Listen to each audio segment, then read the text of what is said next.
Selamat malam, salam sejahtera. Terima kasih karena bersama dengan saya di Nazilin Unity Channel. Ini keputusan terkini yang kita terima daripada mesyuarat Parti Bersatu semalam. Akhirnya, Peja digantikan oleh Muhammad Hanifah, yang mana ada netizen kata Peja sebenarnya telah dipecat di Negeri Sembilan. Ini semua gara-gara prestasi yang ditunjukkan oleh Peja yang merudum di kawasan tersebut. Oleh sebab itulah, netizen kata lebih baik menggantikan tajuk ini dengan kata pecat. Seremban ahli Dewan Undangan Negeri Adun Labu, Muhammad Hanifah Abu Bakar, telah dilantik sebagai Ketua Badan Pimpinan Parti Pribumi Bersatu Malaysia Bersatu Negeri Sembilan. Ketua Bersatu bahagian Rasah itu dilantik bagi menggantikan Datuk Seri Ahmad Faizal Azumu yang telah memimpin parti itu di negeri itu sejak Jun tahun lalu. Ahmad Faizal yang juga timbalan Presiden Bersatu ketika dihubungi utusan Malaysia turut mengesahkan perkara tersebut dan ia telah diputuskan semasa mesyuarat pimpinan tertinggi Bersatu di Ibu Negara semalam. Beliau turut memaklumkan Muhammad Hanifah juga dipersetujui dilantik sebagai pengerusi Perikatan Nasional PN Negeri Sembilan. Kata beliau, saya percaya seluruh bahagian Bersatu di Negeri Sembilan akan memberikan kerjasama baik. Dengan kerjasama yang baik tentunya banyak perkara boleh dilakukan serta beroleh kejayaan. Apa yang penting, kata Peja, Bersatu dan PN mesti memainkan peranan sebagai pembangkang yang berwibawa, sentiasa membangkitkan isu rakyat sambil berusaha memperbaiki kehidupan rakyat, katanya lagi. Sementara itu, Muhammad Hanifah berkata, watika pelantikan beliau sebagai Ketua Badan Pimpinan Bersatu Negeri Sembilan telah disampaikan oleh Tan Sri Muhyiddin Yassin kepadanya semalam. Terima kasih kepada Tan Sri Muhyiddin kerana beri peluang dan yakin kepada saya untuk mengetuai Bersatu Negeri Sembilan. Saya akui ia bukan tugas yang mudah, namun saya yakin akan menerima sokongan dan bantuan daripada semua ahli Bersatu di negeri ini. Dalam masa dekat ini, saya akan bertemu dengan kepimpinan Bersatu negeri dan ahli-ahli bagi mengukuhkan kembali Bersatu di negeri ini, kata beliau. Saya juga berterima kasih kepada Datuk Seri Ahmad Faizal Azumu atas bantuan yang telah beliau berikan semasa memimpin Bersatu Negeri Sembilan. Khususnya semasa menghadapi pilihan raya negeri PRN lalu sehingga PN memenangi 5 buah kerusi Dewan Undangan Negeri termasuk 2 kerusi untuk Bersatu, katanya lagi.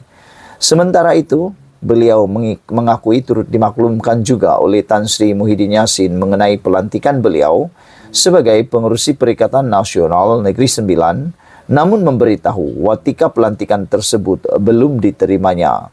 Dipetik daripada mykmu.net daripada sumber utusan. Sekian dulu untuk kali ini. Jangan lupa tinggalkan komen anda, tekan butang subscribe. Kita jumpa lagi. Bye-bye. Selamat pagi, salam sejahtera. Terima kasih kerana bersama dengan saya di Nazilin Unity Channel.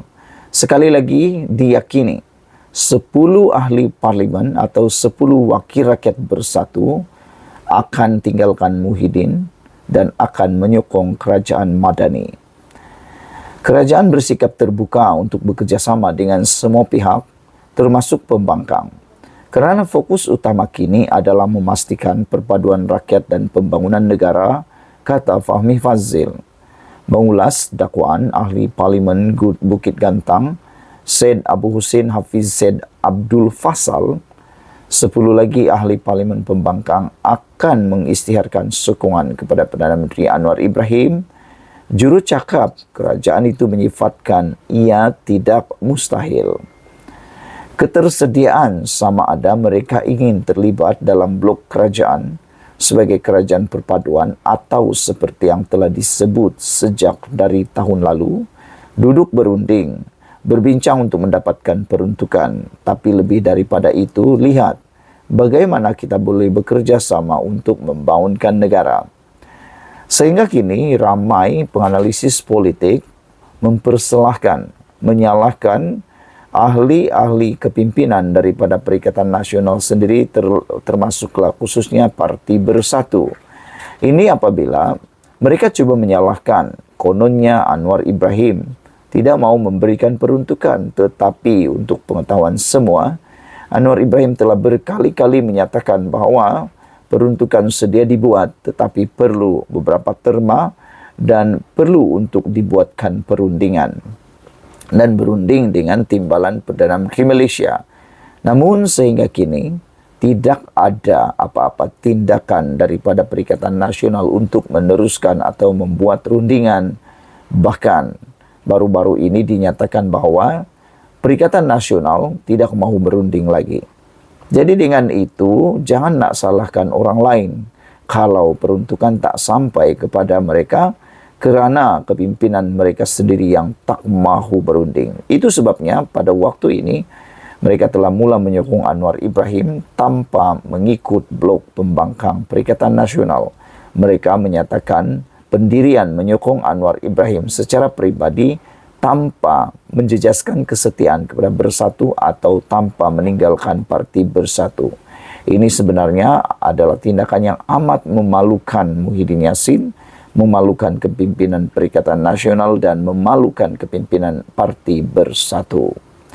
Jadi, apa yang disebut oleh ahli Parlimen Bukit Gantang itu, bagi saya tidak mustahil kerana mungkin di pihak mereka telah tunggu terlalu lama dan disajikan mungkin janji-janji yang tidak dapat direalisasikan. Jadi kita tunggu pengumuman, kata Menteri Komunikasi. Tidak lama lagi, pengumuman itu akan diketahui seperti yang dinyatakan sebelum pembukaan sidang Parlimen pada bulan Februari ini. Beliau berkata demikian kepada pemberitahu selepas menyampaikan sumbangan Tahun Baru Cina kepada masyarakat Cina di Taman Sri Sentosa, Lembah Pantai. Syed Husin dalam sidang medianya 2 hari lalu berkata, sokongan itu yang dijangka diisytihar sebelum pembukaan sesi Parlimen 26 Februari ini akan melibatkan wakil rakyat khususnya daripada Parti Bersatu dari Kedah, Pulau Pinang, Perak, Kelantan, Terengganu, Pahang, Selangor dan Melaka. Beliau berkata masalah kewangan adalah faktor utama kerana setiap ahli parlimen berjanji membela nasib rakyat di kawasan masing-masing. Namun selepas lebih setahun tiada bantuan diberikan oleh parti. Setakat ini, ahli Parlimen Bersatu mengisytiharkan sokongan kepada Anwar Ibrahim adalah sudah 6 orang. Sementara itu, mengulas kenyataan Anwar mengenai ahli politik atau pekerja kerajaan yang menerima beberapa pencen untuk memilih hanya satu pencen sebagai memenuhi tanggungjawab moral, Fahmi yang juga ahli Parlimen Lembah Pantai berpendapat, perkara itu adalah wajar dan beliau yakin semua yang terlibat sedia bersama dengan saranan Perdana Menteri. Bagaimanapun beliau berkata, sebarang pindaan perlu diteliti dan dibawa ke Parlimen terlebih dahulu, memandangkan ia tertakluk kepada akta tertentu. Sekiranya tidak berlaku satu penyesuaian dari segi cara kita membuat pembayaran pencen ini, ia akan mendatangkan kesan yang cukup negatif kepada kewangan negara dalam tempo 10-20 tahun akan datang.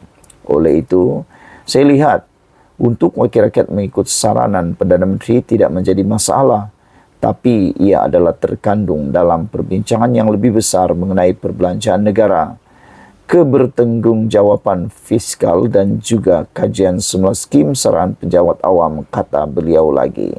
Sekian dulu untuk kali ini. Jangan lupa tinggalkan komen anda, tekan butang subscribe.